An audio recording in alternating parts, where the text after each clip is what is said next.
All right, good evening. Welcome. My name is Pat Kowitzel, and I want to thank you all for joining us this evening for the next in our series of virtual author programs.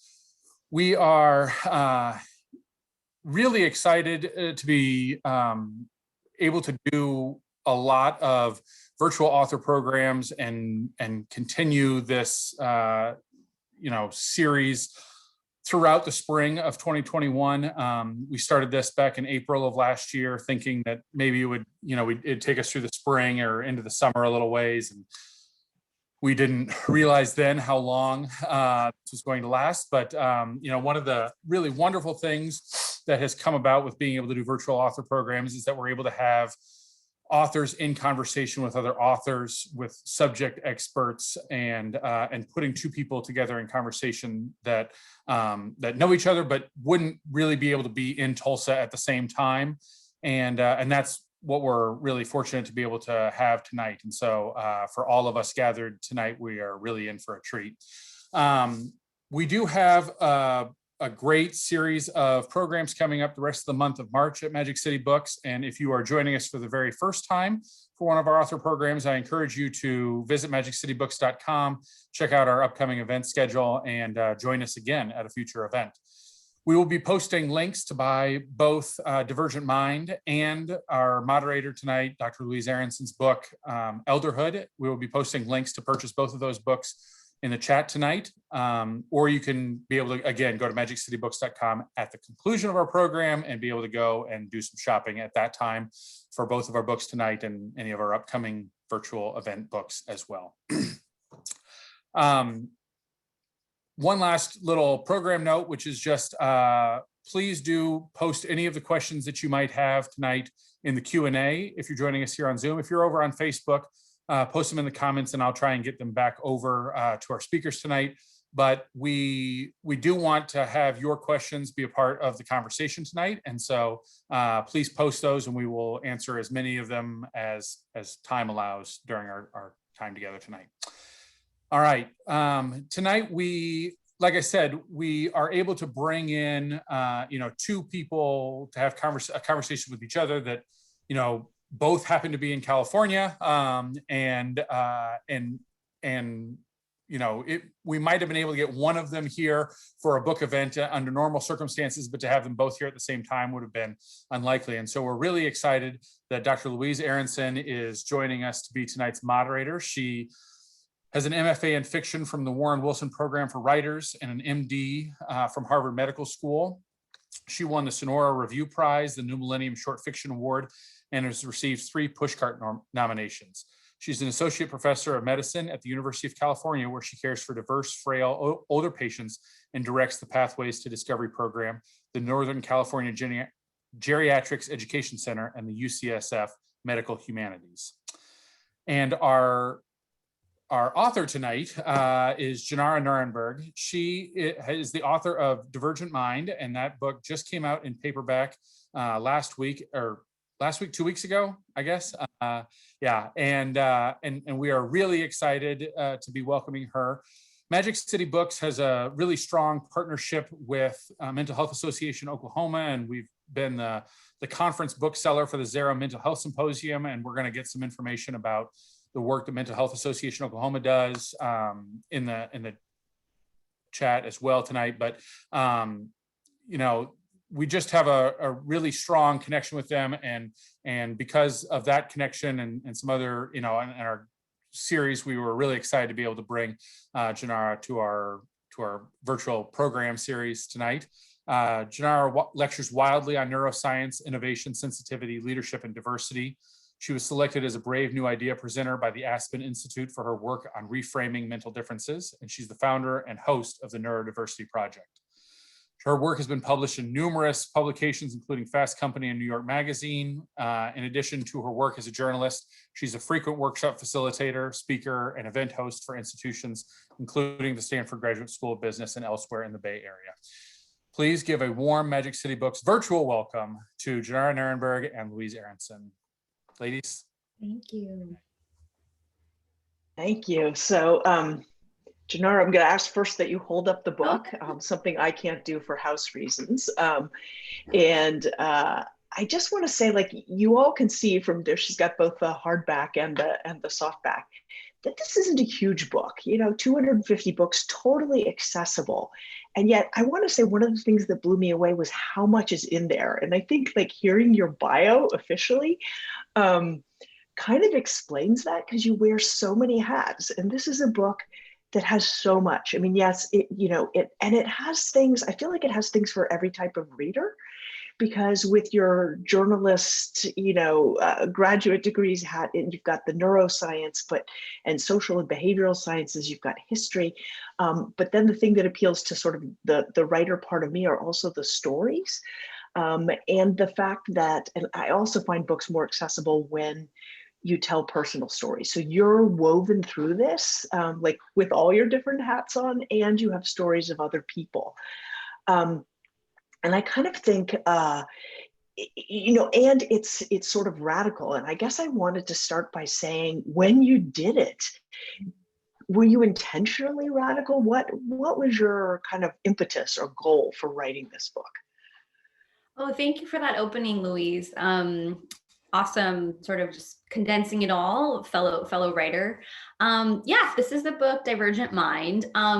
I guess, the title is kind of radical, right? Like divergent, it implies like a different path, right? Which is very much what the book is about.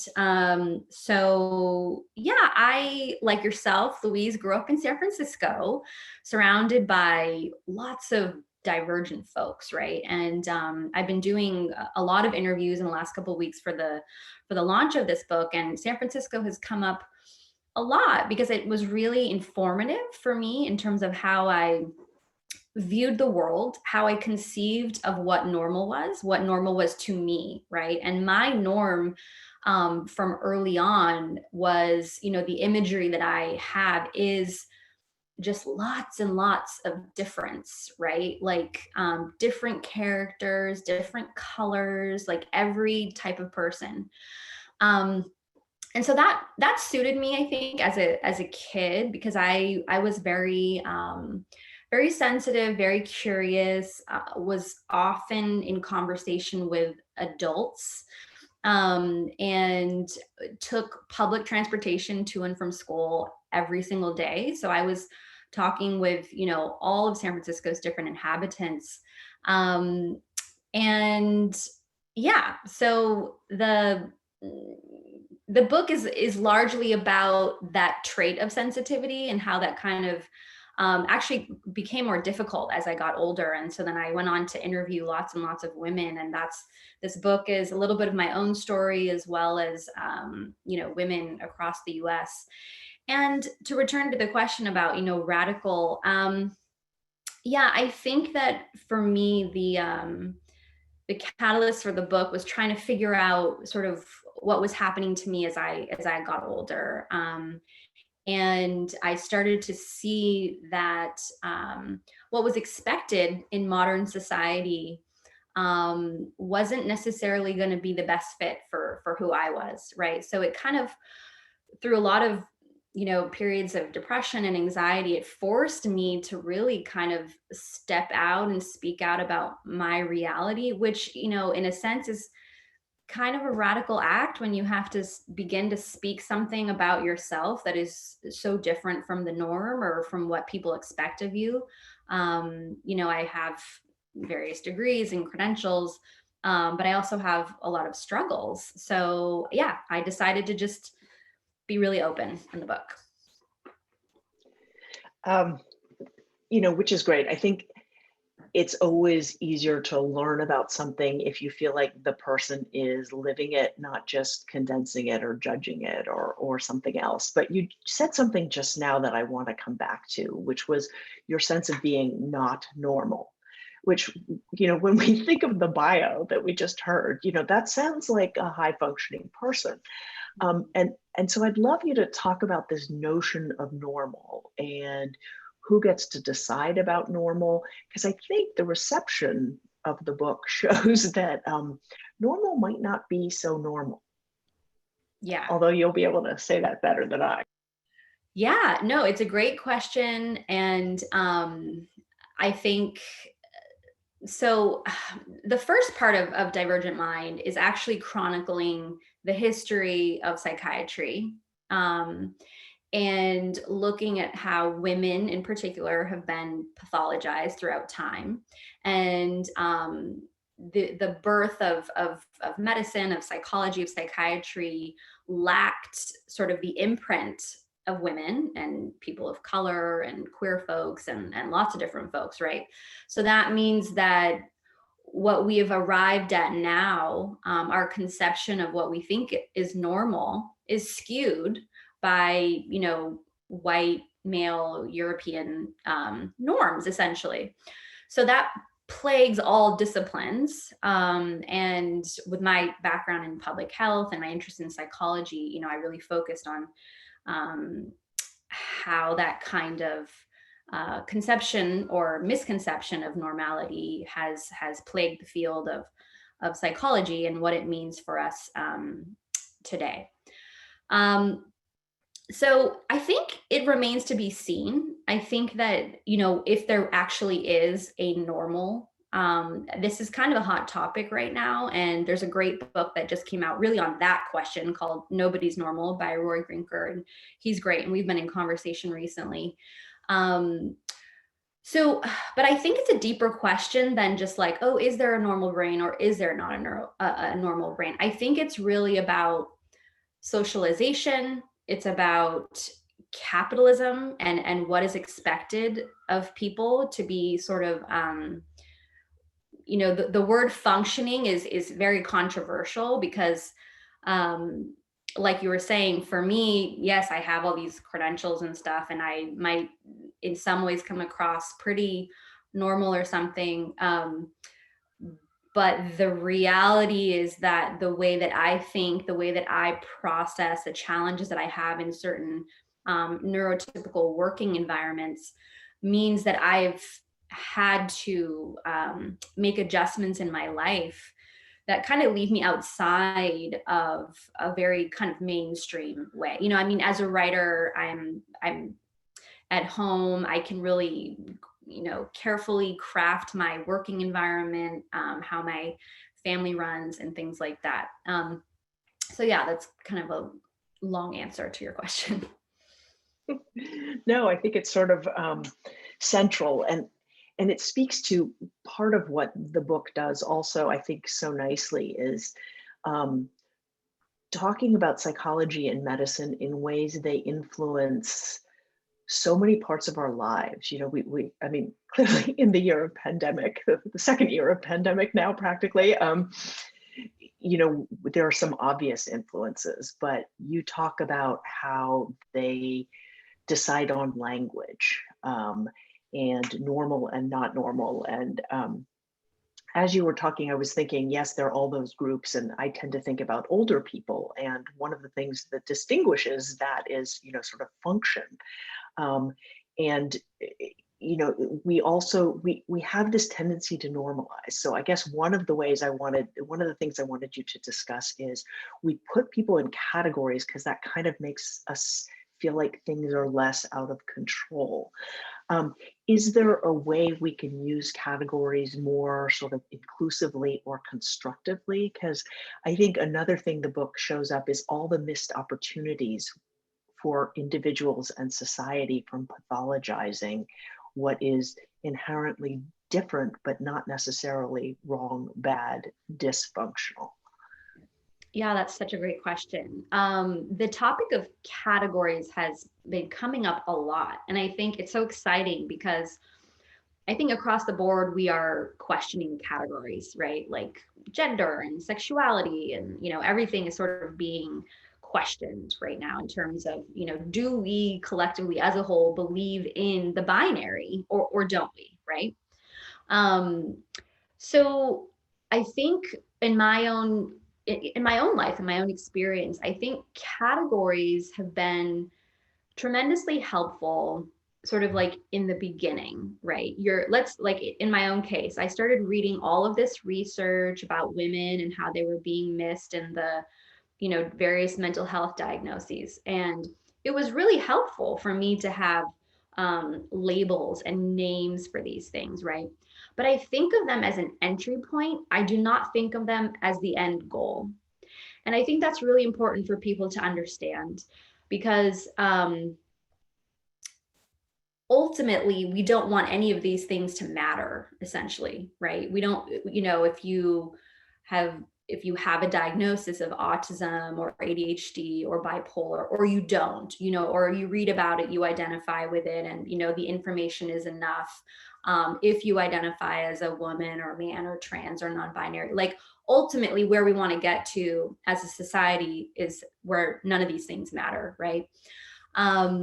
So that's what I often tell people, is that because women have been left out of the research, and so many women are finding descriptions of autism or ADHD or high sensitivity, synesthesia, sensory processing disorder, all of these various traits.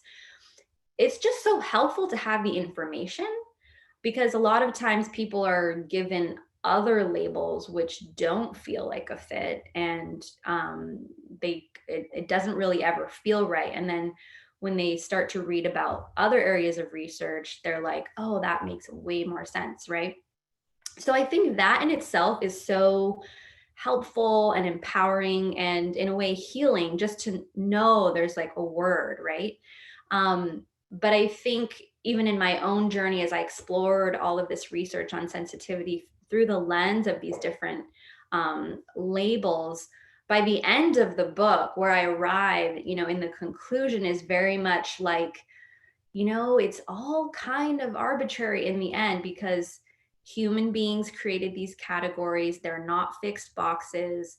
The definitions change, in 5 years, 20 years, who knows what box you'll be in. So I really push for this like deeper sense and deeper understanding of neurodiversity, which just means neurological diversity, and sort of acknowledging that fact. But I don't think people need to cling to a label per se. Yeah, I love that. Can you think of ways that, I guess, institutions, I think of medical schools, but it can be workplaces, universities, and others can somehow be more, not inclusive so much, but be more, it seems weird to use the word sensitive, but be more sensitive, and somehow create environments that enable people who are neurodiverse, in all the ways, the so-called normal and otherwise, to thrive. Yeah, specific tools for like teams and environments. And in the book, like I said, so I get into the history of this stuff so people are informed. Then the middle of the book, part 2, is tons and tons of interviews with women specifically, to hear about their experiences, discovering certain diagnoses, also looking at the incredible gifts of, experiences of high sensitivity or synesthesia, being able to really pick up on what someone else is feeling through the lens of science, which I think is important and empowering for people to have now. And then in part 3 of the book is when I look at, what does this all look like out in the world, and how can we start to apply this? And, there's a movement around this, this is ultimately about social change, right? So I focus a lot on work, because I think work is so tied to our sense of agency, and I think it's often actually in the workplace, or the topic of career, where we fail as a society, because that's where we are barring entry for neurodivergent people to enter, right? So they're being deprived largely of having that sense of agency, given the world that we live in, right? I mean, it's important to make money and be able to make choices and that kind of thing. So I always start by saying that communication is really important, and is where this all starts, right? So some of the people I interviewed in the book, once they started opening up about their neurodivergences, it gave permission for lots of other people in their office to open up about their neurodivergences. And it was shocking. I profile Margot, she was at Yahoo, now part of Verizon. And, a lot of higher ups started talking about their OCD, their ADHD. And so it created this ripple effect. I think she was giving a presentation to like 8,000 people or something. And like a lot of people were coming forward. So it starts with communication, because ultimately we want to be changing social norms. And then, when it comes to like home and family life, it's kind of the same thing. It can be a struggle to open up to your partner, or, if you're discovering something about yourself sort of later in life, and maybe the whole family has to adjust. But it's a similar process. It's about communication. It's understanding each other. It's, really slowly stripping away the stigma, and again, removing that sort of pathology lens on these things. And yeah, so I mean, and there's more, right? I mean, how do we make the interview process more neurodiversity friendly? What kind of accommodations can we create? In the world of design and architecture, it's really powerful. Architects are finding that certain lighting or certain colors are more helpful for folks who are very sensitive. But then it turns out that that kind of design aesthetic is really better for everyone, and everyone appreciates feeling more calm and feeling more regulated in their nervous system. So yeah, so the book gets into all of that. Yeah, I love that. It's often said that if you find the people who are having the most trouble and you can design the setting for them, you actually end up benefiting everyone, whereas the reverse is not true. I also think about, this might be me wearing my doctor hat, but when you think of how much shame is involved in feeling different, and how much stress is involved in hiding that difference, and we also know that imposter syndrome happens a lot more to women, although it can happen to men and to non-binary people a lot. So, we associate these conditions with sometimes having a harder time, or with mental illness or earlier physical illness. And then people kind of blame the victim, like, oh, well, it's costly or it's difficult. But actually, if as a society we didn't have people doing that, they would actually fare better, not just occupationally, but sort of medically and socially. And I'm sure it would pay for itself, right? So I love that you point that out. So the book focuses a lot on, well, I mean, it's about women. Do you think, I guess I am going to diverge here a little bit. So do you think there are ways that men are also left out? I mean, clearly the research, and we know this I know this in general in medicine, that it was basically like the norm was a, healthy, white, Christian, heterosexual man between the ages of 25 and 40. And that makes actually like 97% of the world's population, divergent, if not more. So did any of this inform men, or, inform you about men? Or I know it's not really your subject, but I feel like it adds to, if people were to say, well, if this pushes the thinking, then how does it change the larger thinking, I guess? Not my most articulate question. No, yeah. I really appreciate the way you put that. So yeah, I wanted to focus on adult women because that's my experience, first of all, but women have been so left out of research. I mean, it wasn't until the 1990s that there were stronger, guidelines and regulations around making sure women were included in medical studies, psychological studies. So that, that's really compelling, right? And it's also there's a real niche to focus on adult women, right? When we're talking about neurodiversity and some of the research, there's a lot of focus on kids, which is great. but I wanted to focus on adult women. Again, that was my experience. But I think like it's funny, right, to think that it's somehow radical to center women, right? I mean, because I was hoping you would get there. Yes. Yeah, because it's like the default is that it should be about men or something, right? So it's like, of course, other people can learn something from this, even though I'm centering the voices of women. It's still so applicable to everybody. And yeah, so, and I'm happy because I do hear from readers who are men, non-binary, trans, like everyone across the board. And so that makes me really happy because I know that I'm like, okay, this message is getting across. People understand that it's not, hang on a second. This happened in one of my other interviews. There's this noise in this room. I need to turn it off, and it really indicates my sensitivity. So give me 1 second. You're showing as well as telling. That's very Yeah. apt.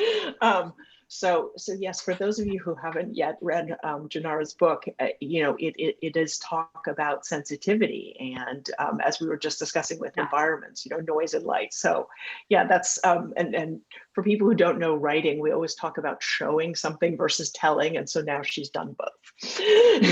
Yes. So that, yeah, I will get more into the sensory stuff, but I'm hoping I have fellow neurodivergents in the audience who totally understand this experience. So yeah, so to get back to what I was saying about, the applicability, like, yes, I'm centering women's voices, but I'm hearing from so many people who really get it. And that was really a strong hope and intention of the book. Like, it's not only for women who experience high sensitivity and who might be autistic or might have synesthesia or one of the traits that I talk about, but it's really for everyone because we're all part of larger ecosystems, right? So there's our partners, our kids, our teachers, professors, therapists, doctors. I hear from a ton of therapists, I will say, who have book clubs around the book and who are really excited about this research because it's helping them understand their clients better, which, Louise, like, as a doctor and a writer, it's so heartwarming to feel like, great, all this research is out there in the world, and it is starting to inform and kind of help change practices and the industry. So yeah, the book is for everyone and has been very well received by lots of different groups. Yeah, that actually reminds me that in clinic yesterday, I had a patient who is clearly neurodivergent. She is 79, appears much younger. And you can just had this huge chart. It was a consultation. And I brought up this concept and recommended your book to her. And she just said, that is my whole life has been a struggle about this. And to know that there's something out there. I mean, it was incredibly meaningful to this. I can't believe I almost forgot to tell you, but yeah. So for 79 years, she's been, labeled and felt dismissed. And there are actually, in one of her psych notes, are a bunch of these diagnoses. They couldn't figure out where she fit because they literally didn't have the language for it. Wow, I know, seriously. That's a really, really powerful story. My gosh. And the irony that it would happen the day before we were talking, I was just like, it just so happens I have a reference for you.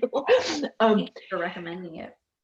And it shows how important language is, and you're bringing out this concept of divergent mind. And that kind of reminds me, because I don't have my book, it was a little hard for me to think of what you might read, but since this is a bookstore event, usually people read at them. One of the ones I could see, not at an appropriate bookseller, so everyone who's listening should buy their book through Magic City Books, but I was able to see somebody else's. And there is at the beginning of chapter 1 some discussion of language, which I kind of like, or you might have another favorite reading, but I think midway through is a good moment to hear your writer's voice, so that when people read it, they can really appreciate that. Yeah.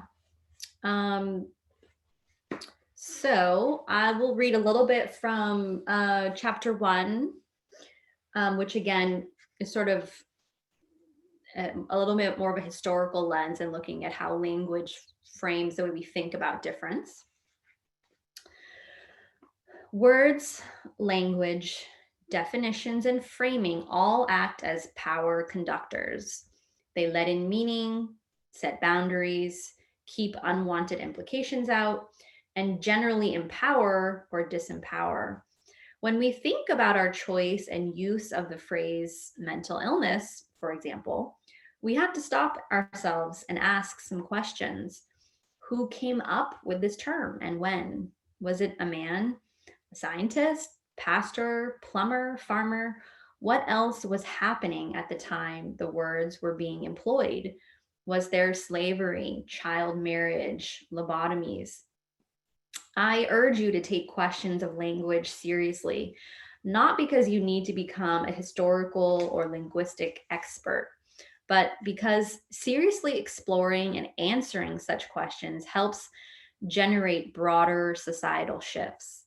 If your definition of your mind has been locked in an outdated viewpoint, or if how doctors or researchers view the mind is stunted, then increased questioning will begin to chisel at and loosen the very critical and often private world of the emotional interior. The worlds of medicine and psychiatry have been plagued with words of weight that greatly affect the lives of women. We take the words and definitions for granted, unaware of their histories and unaware of the meanings in which we swim, until at some point in our lives, we begin to pull or push back. So I can go into more, but yeah, it gets into more historical stuff. Yeah, well, I just like the notion of how language is so contextual and also leads to labels. And that actually leads me to a question from the chat for you. So this writer says, I have sensory processing disorder and really appreciate your book. What do you make of the separation between people with sensory processing disorder and so-called, quote, highly sensitive people? My hunch is that they are really the same, but HSPs see themselves as having a positive trait and say people with SPD are ill or have a disorder. How do we get away from this idea that SPD and autism are a disease? Interesting about the labels, just on the heels of your language comments. Yeah, thank you for that question. So yeah, just to kind of answer it and to set the tone for folks. So in the book, I look at these 5 traits that do have sensitivity in common. So I look at autism, ADHD, sensory processing disorder, synesthesia, and then this kind of umbrella trait of high sensitivity. And I wanted to look at these because sensitivity featured so prominently. Sensitivity was something that I was familiar with, and I've often heard from so many of my friends. So I was like, why do we pathologize this so intensely? Like, isn't this something that the world needs more of? So how do we reframe this conversation around sensitivity? And so kind of like I was saying in the beginning of our conversation,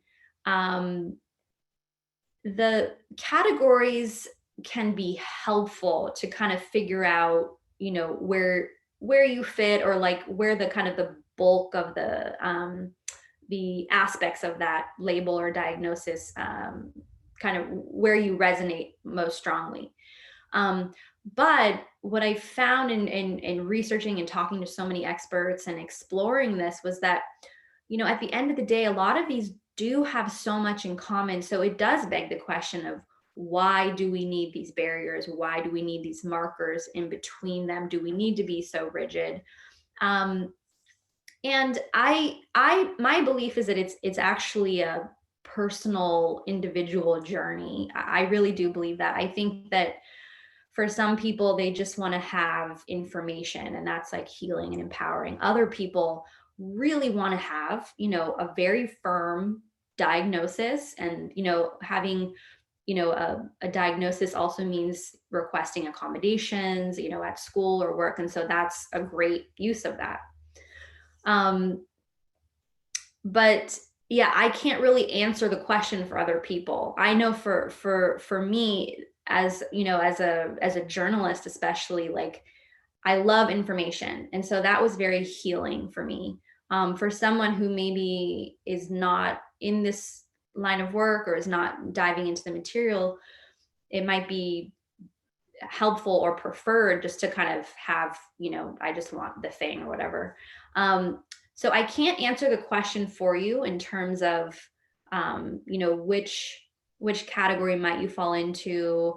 But I've heard from some people that it is helpful to see the synthesis in between so many of them, and to kind of just leave it at that in a way, just to see, like, oh, okay, yeah, like there are elements of these various things that I see myself reflected in. So yeah. Yeah.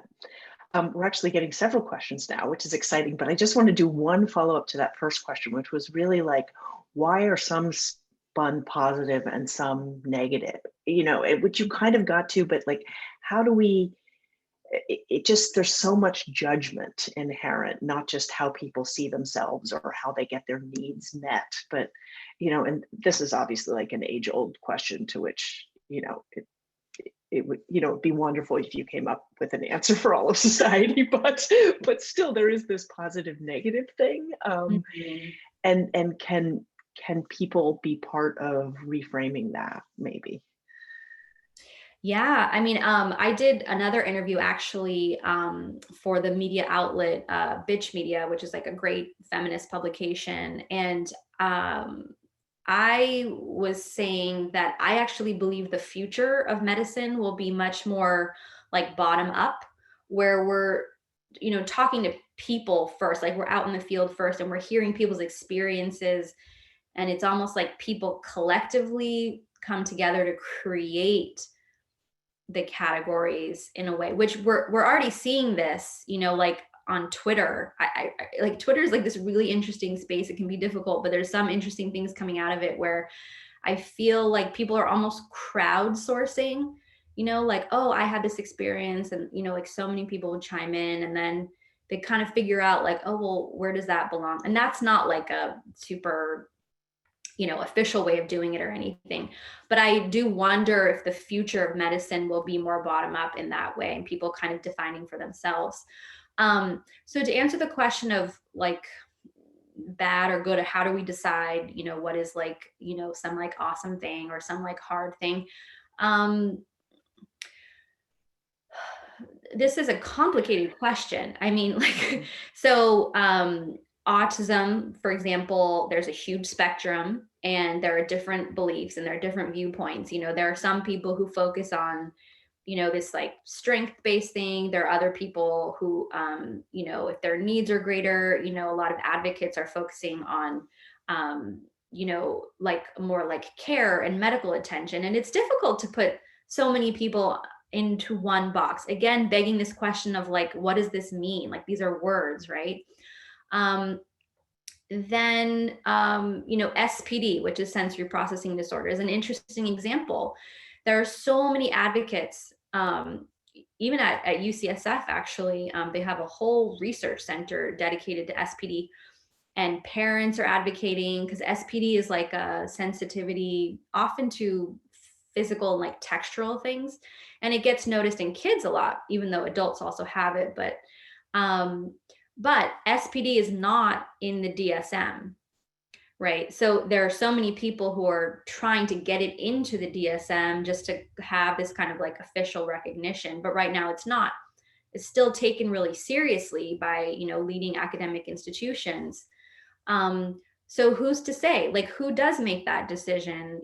Is this something that belongs in the DSM or doesn't it? And then that begs the question, does it matter or does it not? And again, it kind of comes back to the utility, right? Do we want to use these labels and diagnoses to get accommodations, which seems like the kind of the right use of these things? I interviewed a Harvard neurologist, Joel Salinas, who's great. He himself has mirror touch synesthesia, so he talks about what it's like to be with his patients when he's physically feeling their own sensations. And what he says about the utility of labels in the DSM is really great. He's like, we should use these things to treat distress, but not to pathologize difference, right? So I love that. And, you can, I'm sure relate to that, but it's like as you're caring for your patients, you want to do what's best for them. Right. It also makes me think of more social and social movement approaches, with homosexuality being considered pathological. And then you had people saying, look, we're here, we're queer, or Black is beautiful. It's something about getting a messaging where people, express the pride, not the shame in the difference. I'm going to move to another question now. So this one says, I've noticed an emerging divide among neurodivergent folks.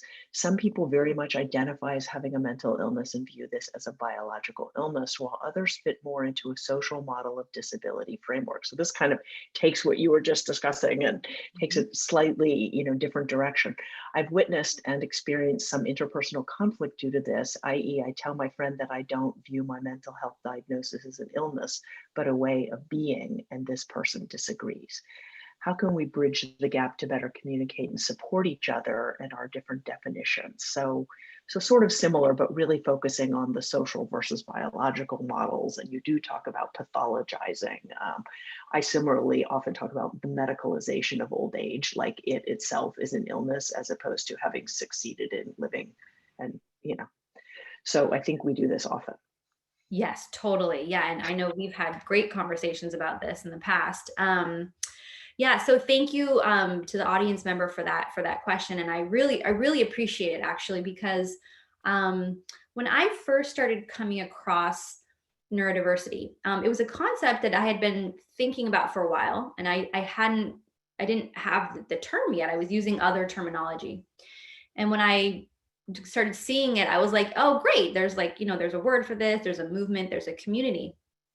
And at first I felt like, oh, this is really wonderful, right? And then, similar to what the audience member just shared, I started seeing these kind of like divides, or like, and it didn't make sense to me. I'm like, why are people like, but I guess that happens with any social movement. You kind of get like different camps. And I think that's unfortunate. I think that's against the spirit of neurodiversity. But yeah, I think I really want to encourage everyone to work together, actually, because I think we all want to see a more beautiful world where all forms of mental difference are accepted and championed and respected. So, to answer the question specifically around what to do when people disagree, is it something to be kind of like celebrated, or is it best to see this as like a medical diagnosis, a mental illness? I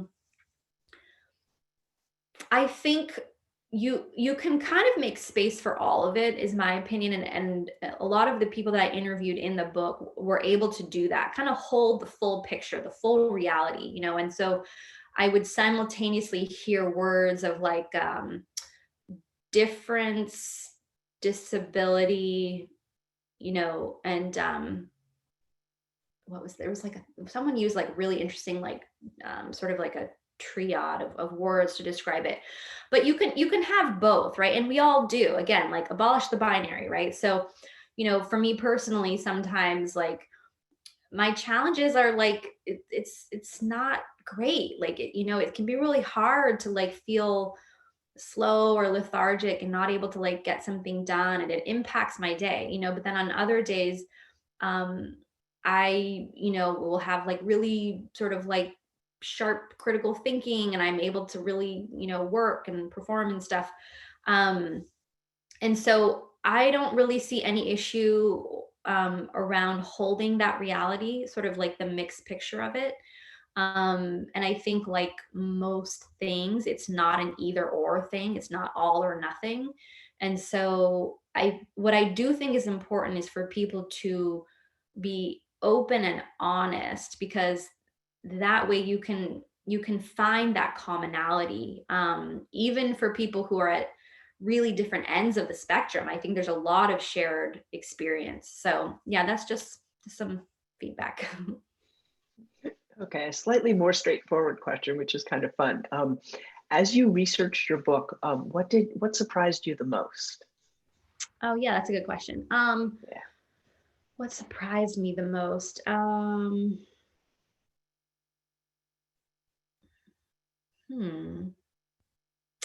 I guess it was interesting to see how common this experience is of sensitivity, and that it was something that so many people held so dear. Like it was a really big part of who they were. Whether they were a therapist or an artist,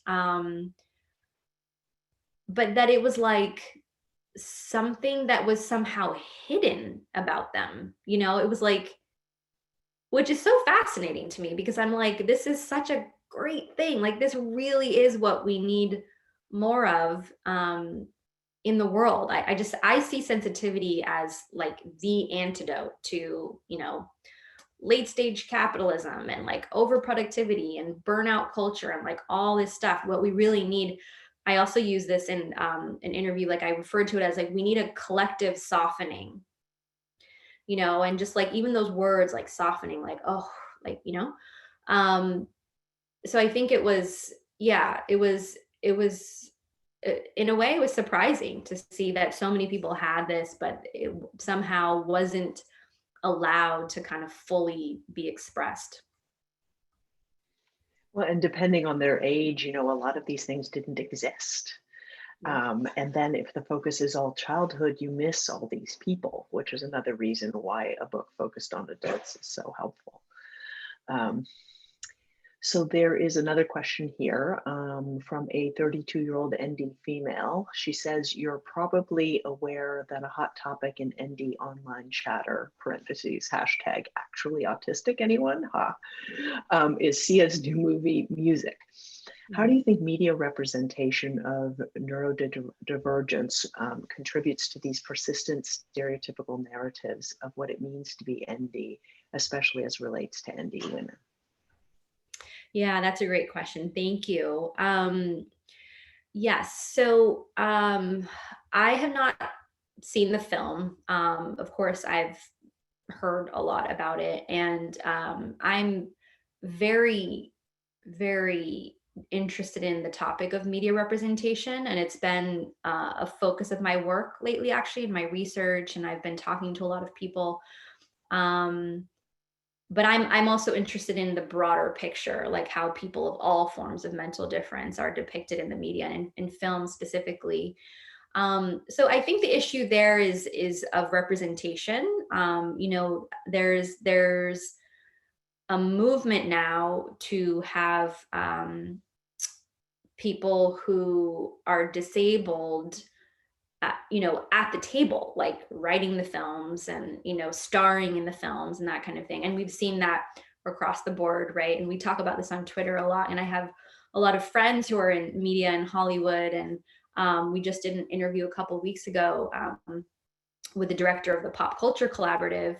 And this came up, having more Asian American representation, having more Black representation. Ava DuVernay just launched Array Crew, which is all about having diverse representation in all aspects of filmmaking.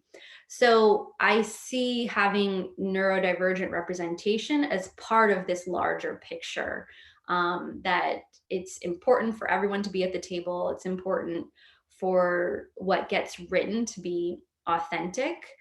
And media plays a huge role in sort of regulating social norms, right? So right now we still see a lot of erroneous representation, and especially about mental illness.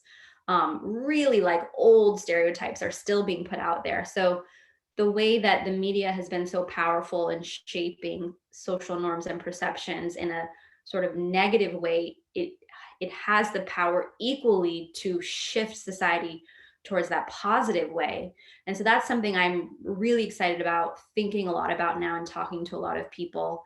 So I think, for everyone watching and listening, we need to kind of keep that up, like just keep doing our work to advocate for representation. Right. It's so interesting how sometimes when things are so obviously right in front of people, I mean, I guess this is also a reason to embrace it, but sometimes stereotypes and prejudices are so deep-seated that people can see examples of something completely different and they still go to those old tropes or whatever else.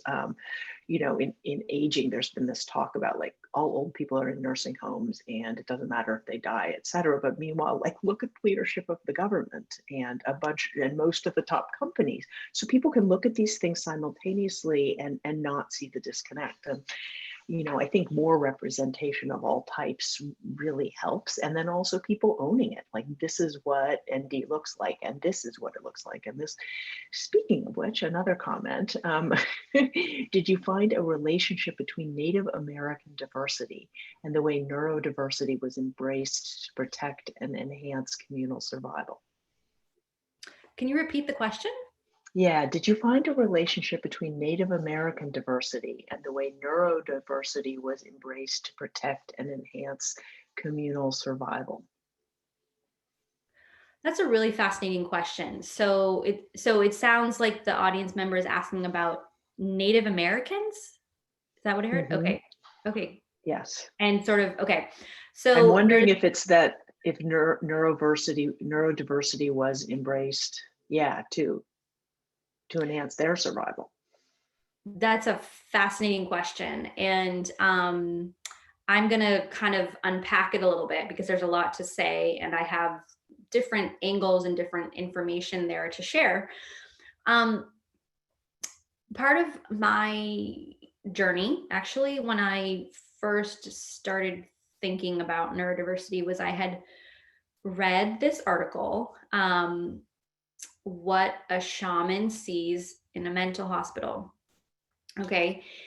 And it was, kind of like a really interesting piece, right? And there is a lot of information out there around how different mental experiences or mental differences, how they are perceived in different cultures around the world and in many indigenous cultures. And this article really struck a chord. I mean, it was like a full body experience, like so many light bulbs, aha moments were going off. And this was before I had started getting into, a lot of my research and reporting on this stuff. It was like, this was sort of the initial thing that then led into like a very, long reporting journey where I started exploring the science of a lot of this and talking to experts. So what was fascinating to me about this was that in many cultures, having a form of mental difference was actually highly regarded and was seen as, kind of being in touch with something else. And it was like, more of a spiritual perspective. And I thought that was so beautiful and so necessary and so needed, and really explained a lot again about how we in Western, highly sort of developed society came to pathologize that same exact thing, right? And so, while I can't speak to a specific cultural belief, I'm just sharing what I read sort of in general terms about more like indigenous perspectives. And I think with so much in medicine and psychology, I think these things kind of, a lot of it is about like integration and coming full circle, right? With the horrible legacy of colonization. And I talk about this in the book, actually. The colonizers were very intentional about separating themselves from the locals. And so the way local communities expressed emotion, was more expressive and more exuberant, and there was colors and ritual and that kind of thing. So the Europeans really wanted to separate themselves, so they became more kind of what we think of now as proper, right? Like a lot more like and so we lost a lot, right, in that process, like white folks coming over to the US and sort of bringing that same energy here. But now, of course, we have this whole revival and push around like integrative medicine and integrating East and West and that kind of thing. And we're starting to see that in the field of psychology and therapy as well. I mean, that's been a big focus for the last, I'd say 40 years. And but this I kind of see the neurodiversity thing, or even what we call like mad pride, as like the last leg or like the final mile, because I think that fully moving away from the pathology paradigm, like you said at the beginning, Louise, is it's kind of radical, right? So yeah, we'll see, right? I think it's going to be a journey to get there, but it is happening. And so, yeah, I'm trying to answer the question through what I know. And I think that I can't speak to how different cultures have thought about neurodiversity in terms of survival, although that makes sense. But I can certainly share, around how cultures have seen neurodiversity as a strength. That's terrific. Well, incredibly, we are about at the hour. I'm wondering if you would you sort of had the last word, but is there anything that you would have really wanted to say that I didn't ask about that you'd love to tell everyone? Oh, thank you, Louise. This has been so great. Thank you to the audience for all the questions. Thank you to Magic City Books. I think we've covered a lot of it. Again, the book is Divergent Mind. It's out in hardcover, paperback, Audible, audiobook, ebook, and yeah, it's really for everyone, and it's a deep exploration of sensitivity and neurodiversity, and where we need to go in the future as well. So thank you. And a total pleasure to read. Oh, thank you, Louise. Thank you so much. All right, thank you all. I guess we will close with that. So it's been terrific. Thanks. Hey, bye everyone. Bye.